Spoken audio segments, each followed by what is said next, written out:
appreciate you and your committee. You are very understanding. Thank you. Now, I will also give you another document here. And in this document, there is a request to pay out 3.9 billion. And that request was supposed to be 60% of a total contract of 6.4 billion. This request came from the House of Reps. And we refused. We said this training has not been done. It's a ghost training. Heavens will let loose. I'm giving you background to the reason why we are here today. And more will come. The emergency, let me very quickly go to the emergency projects. Please, let me have the list of 2,900 emergency projects that were awarded.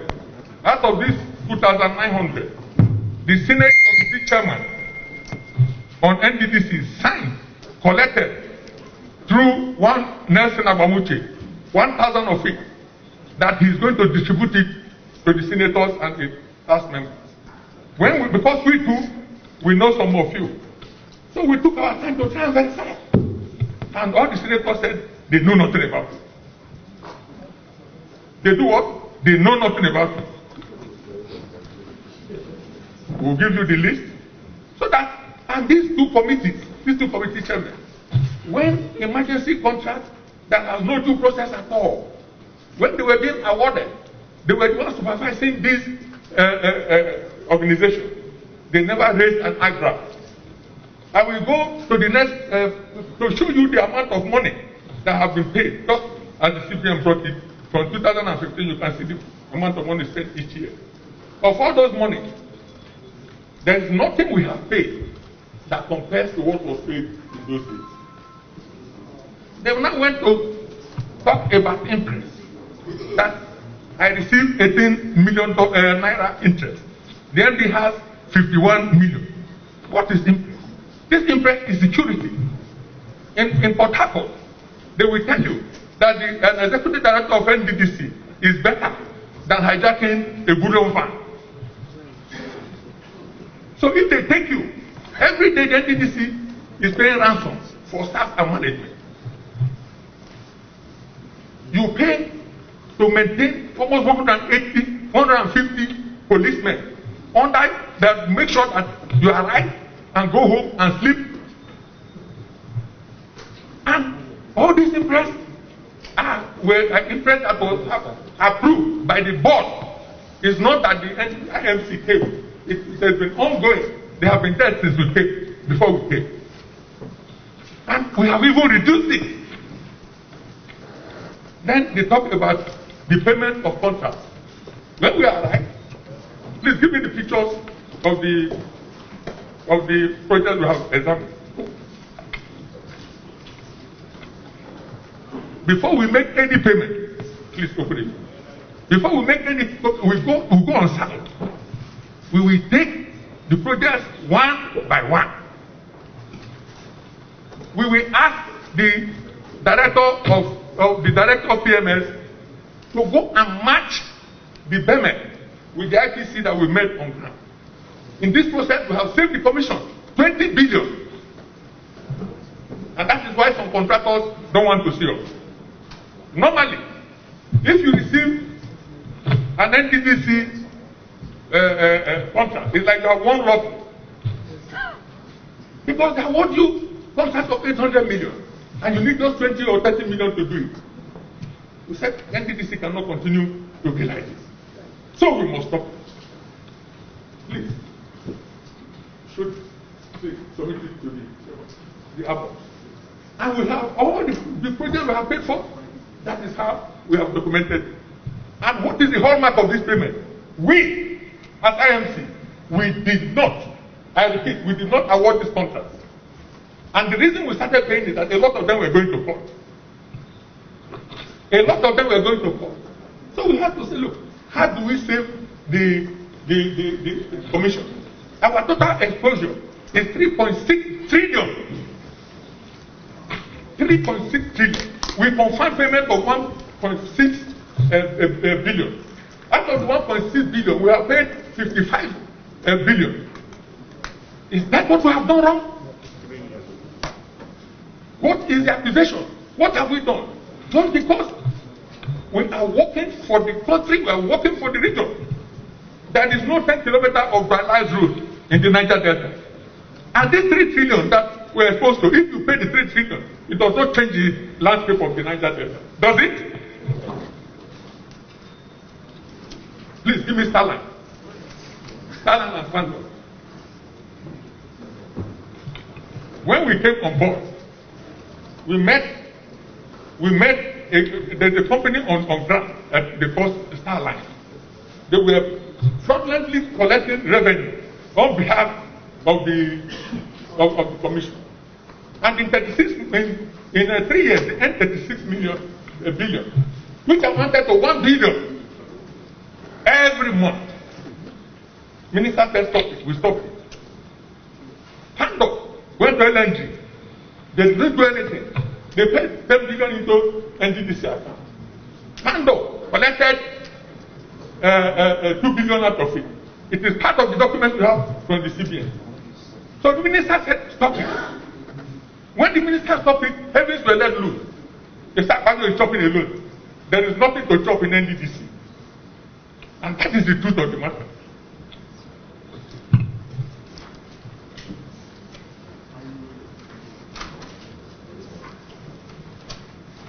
Now, they talk about IMC being illegal. The constitution is very clear. It gives the president the power to set up technical committee, ad hoc committee in any organization in the country, and anybody can reflect that.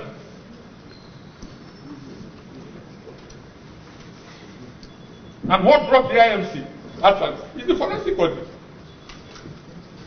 The interest of the 2 chairmen in the National Assembly clashes violently with the forensic audit. So everything must be done, including writing letters to the BPP. Well, we have a copy of that letter, asking the BPP not to process our documents. Writing letter to the SGF, asking the SGF to deny us the right to buy vehicles that have been approved by the Federal Executive Council. Writing to EFCC to monitor and attack the minister and the members of IMC. What have we done? Just because they want to take over the NDDC. Just because we have said it can no longer be business as usual. The stakeholders of the Niger Delta, everybody listening to this, today we know that until the necessary things are done, luckily we are very happy that we have this ad hoc committee. Otherwise, the NDDC will die a natural death and go for it. Sorry, you have 10 more minutes to make your presentation. My presentation can last 2 days, Mr. Chairman, but if you say I should stop, I will stop.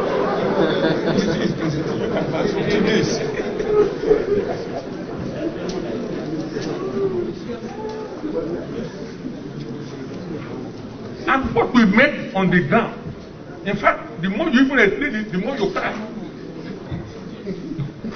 Somebody took a 9-kilometer road somewhere in Ondo State and then organized it because the total cost of the road is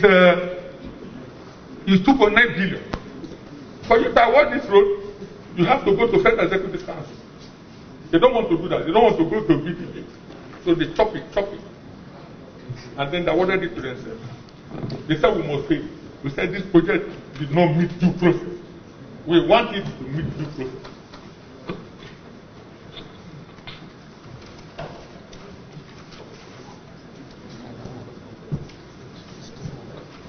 Now, sometimes they come up, they say we have made some payments that are not supposed to, that we were not supposed to do. When we came in, since we came into office, we did not pay for water hyacinth. Please give me the water hyacinth list.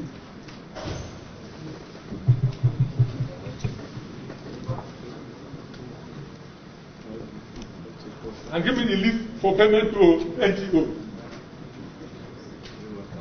The list we want to give you, you will match it with what you got from the CBN. NGOs were paid a total of 50 billion. And they chopped it up to 49 million. So they say we should continue. They say no, we said no, we will not continue.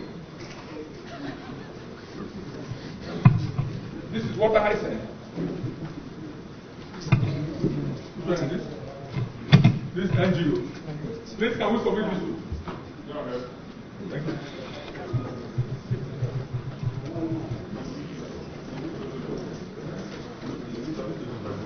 Go to the class.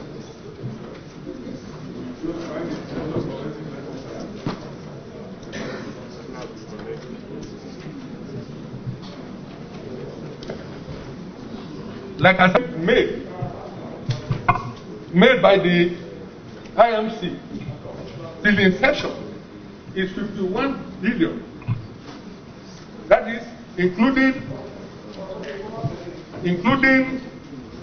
the referent and capital. And these are verifiable. We verified the project before we pay. And if you check the CPN record, you will see the place where you will want to say that the figures from the CPN, the Accountant General and NDDC, they may differ. But of course, that's a normal accounting practice. When the three bodies sit down, they can always reconcile it. And that is the duty of the committee to so do. To summarize the payment, during the stewardship of Ekeri Isima,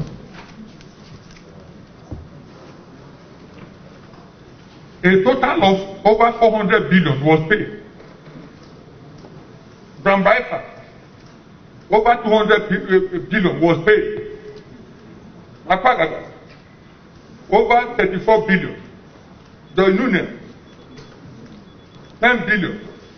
Professor, that's the IMC 1 and 2, we are paid 51 billion. But what is interesting, some of these payments that they overlap. Please give me the payment of Lassa fever.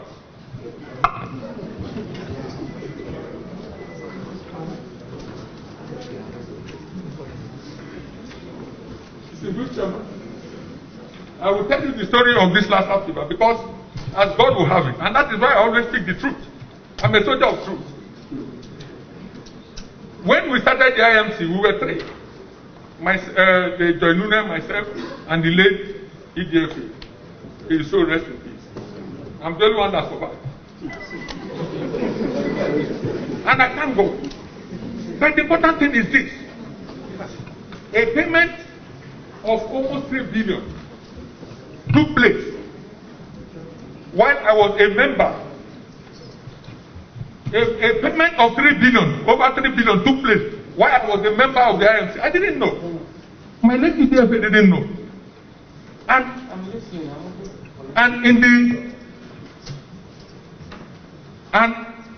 the memos available, when the MD wanted to pay, she was advised not to. She went ahead and paid.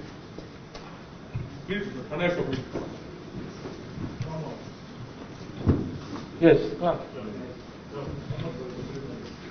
2.9 billion. For last Africa. And we know nothing about it.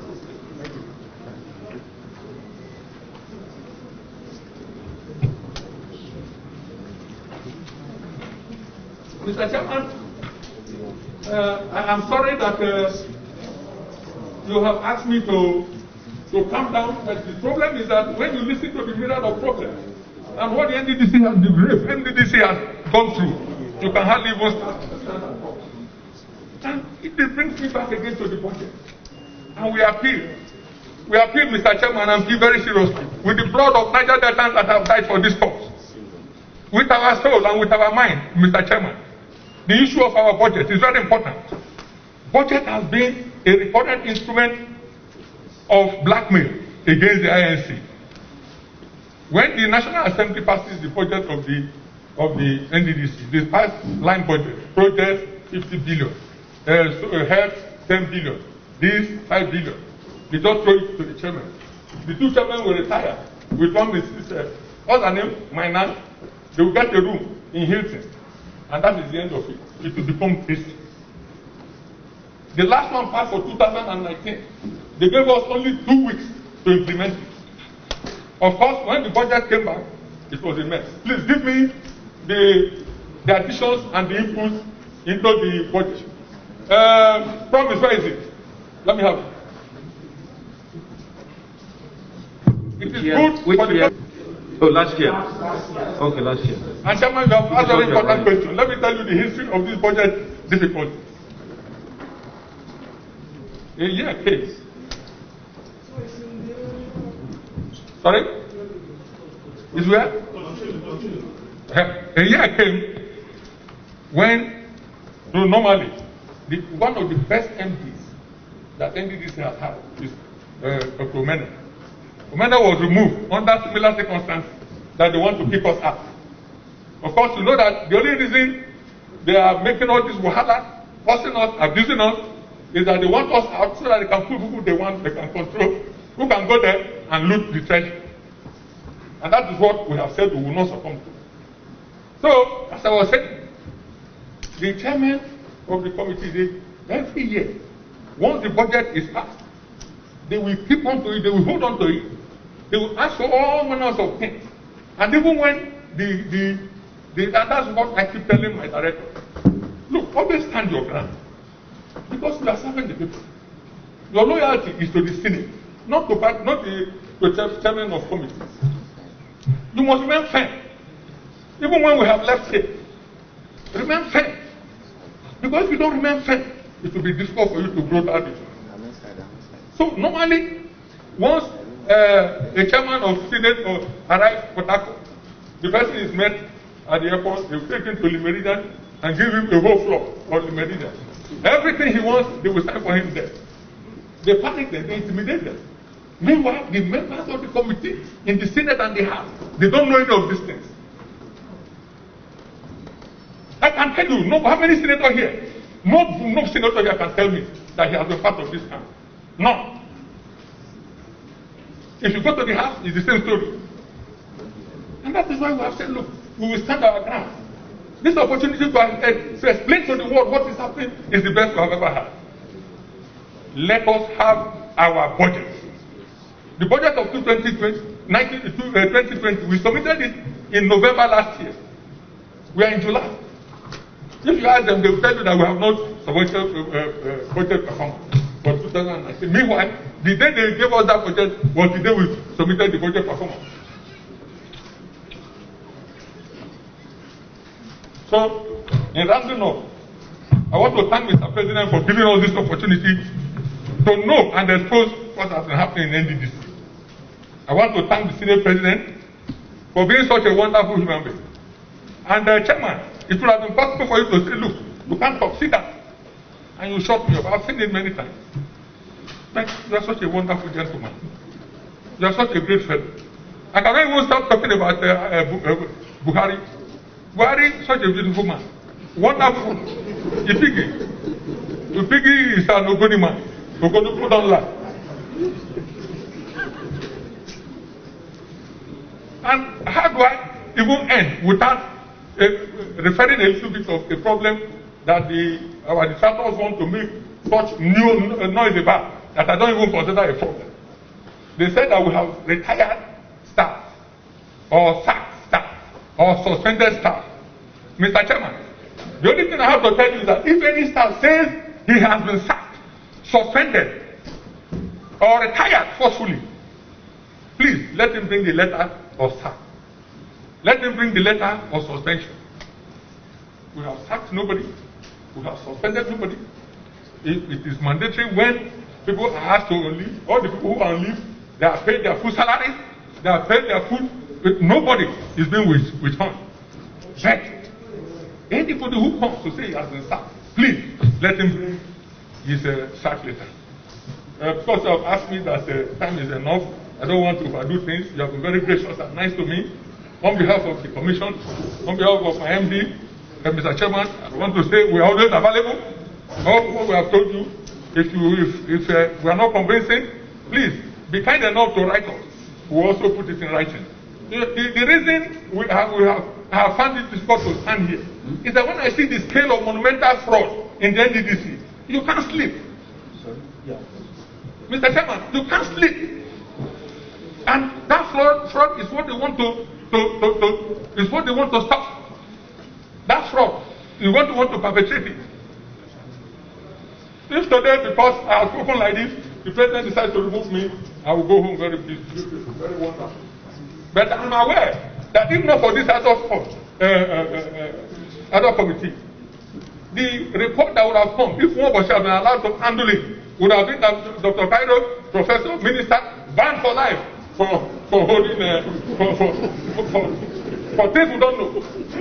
The Senate President saw through that and they told you. You will live long, sir. You will enjoy good health. This committee, you will have success. This committee, you will help the people of Niger Delta. This committee will leave everything to you. Please look at what we have told you and help us out. Thank you very much. Thank you.